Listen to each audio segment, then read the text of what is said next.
One of the few bright spots for the Sixers this season has been Guerschon Yabusele. With all the injuries, he's been the one constant. He has played 44 out of 46 games, averaging 10.4 points, 5.5 rebounds, and 2 assists per game, while shooting 50% from the field and 39.3% from 3 on 3.8 attempts per game. He's only making $2 million on a minimum. The production and consistency makes him one of the best value signings of the offseason. And man, oh man, is he going to have a payday in the offseason. He deserves so much credit for becoming a high volume and efficient three-point shooter at his size. Having a positive floor spacer at the center position is just a game changer. It allows the Sixers to play 5-out basketball. The most played lineup he's been in this season for the Sixers involves Tyrese Maxey, Caleb Martin, Paul George, Kelly Oubre, and Yabu. The spacing in that lineup is pretty good and has played 72 total minutes,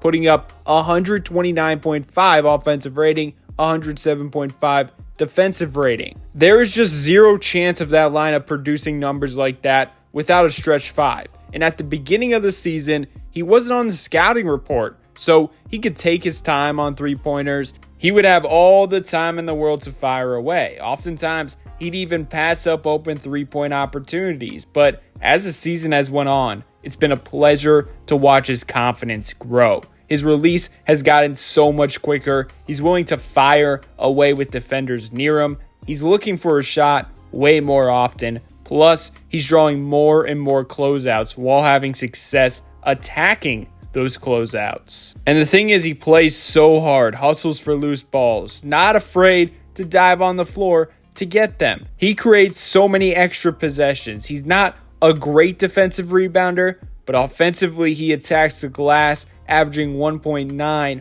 offensive rebounds per game, which leads the Sixers. And I'll let you in on an unusual skill that he has, aka getting offensive rebounds off a free throw. It has happened multiple times throughout the season, and it just keeps happening. Unfortunately, I don't think there is a stat that tracks this, but that skill really describes him perfectly. Think about it. In that situation, that's where players can catch their breath and relax.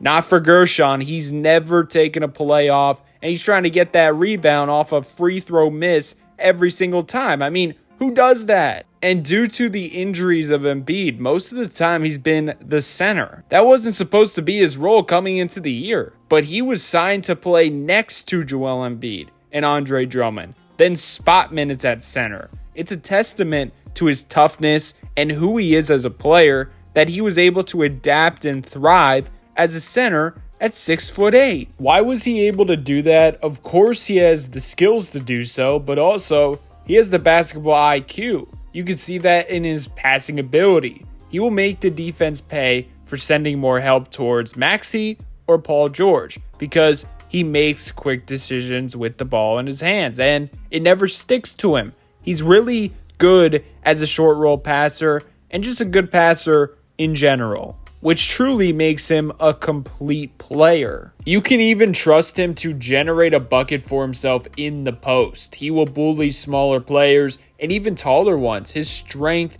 and great touch around the rim really gives him a chance against anyone one-on-one in post-up situations. Overall, he just brings a ton of versatility. Unfortunately, we just haven't been able to see Yabu at the power forward position consistently due to all the injuries. However, it has shown some promise. Very, very small sample size. Can't be taken serious. But in just 25 minutes of this lineup, Tyrese Maxey, Caleb Martin, Paul George, Guerschon, and then of course Joel Embiid, 135.1 offensive rating, 101.9 defensive rating. And it turns out for Sixer lineups over 20 minutes, it's the second most productive lineup when you filter best net ratings. And most of the minutes for that lineup came during their 6-1 stretch during the rare time Joel Embiid was healthy this season during December.